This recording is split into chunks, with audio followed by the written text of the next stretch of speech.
we got called in by Ian Rawlinson, who was the chairman of the Monarch group.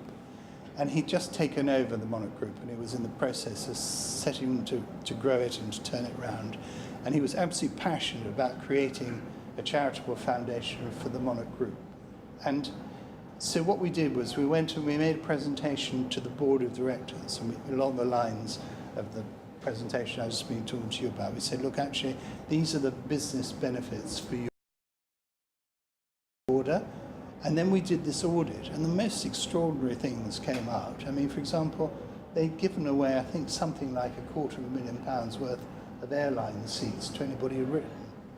So people had written from charities saying, can you give us airline seats free or holidays? And they'd given all this away, and none of it had ever been noted down.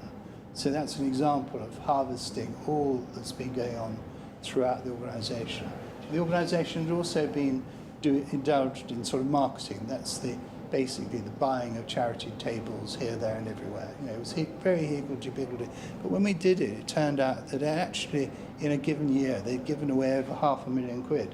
Nobody knew this. I mean, the board never knew it, and obviously the employees never knew it. So we went through this process. The board agreed it. It was a very important thing. A charity committee was formed from the cabin crew to the engineering division, the accounts department I spoke about before. They came together, we talked them through this process, and they decided with us, we sort of did edge them along, that since they owned Cosmos and another holiday company, that they should invest in charities that help families, because they were forever sending families abroad on holidays, and that was something that appealed to their workforce as well. And we then shortlisted. We said, well, where are your operating bases? Well, there's Gatwick, Manchester, Luton, Birmingham, and they had 5 different operating bases. So they wanted their employees in these 5 different operating bases to actually be able to go and help.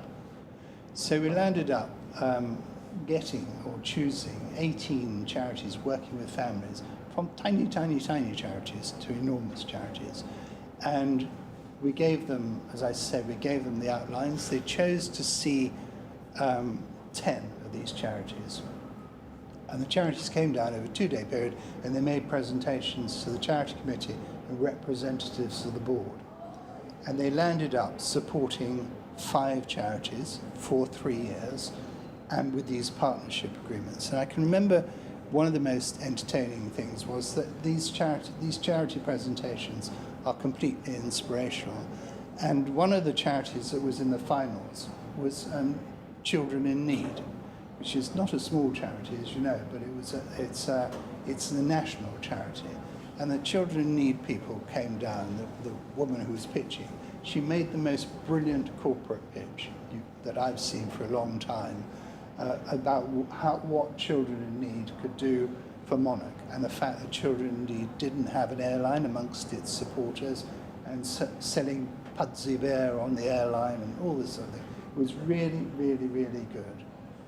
And at the same time, this man wandered in, and he was, well, he's almost as old as I am, I think, and he wandered in with a young woman, and his story was, he just got up and he read out what he did, and his story was that he mentored sixth form college students in Manchester, in 2 sixth form colleges, and he gave them small amounts of money so they could go to university, and the money was to give them laptops and duvets. It's very small amounts of money, but he also found a mentor for them. So if they wanted to be a lawyer, he found lawyers for them and so on.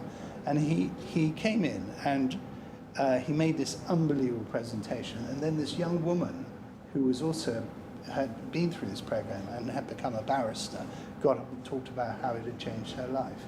And the annual income of this thing, I always get it wrong, but I think the annual income was something like £20,000 a year. But when he left, everybody in the room would have written out a cheque to him. He was absolutely inspirational. He was a lovely man. And so Manchester adopted his cause, and they all go down and they help these sixth form kids and so on. So we went from a tiny little charity run by an inspirational man who helped young people get a lift up in life, right the way through to Children in Need. They supported a services charity called Toe in the Water. So they landed up supporting 5 new charities over 3 years in a very focused way. And they just finished the first year. It's been an outrageous success to the point where they've now adopted 2 or 3 more for the next year.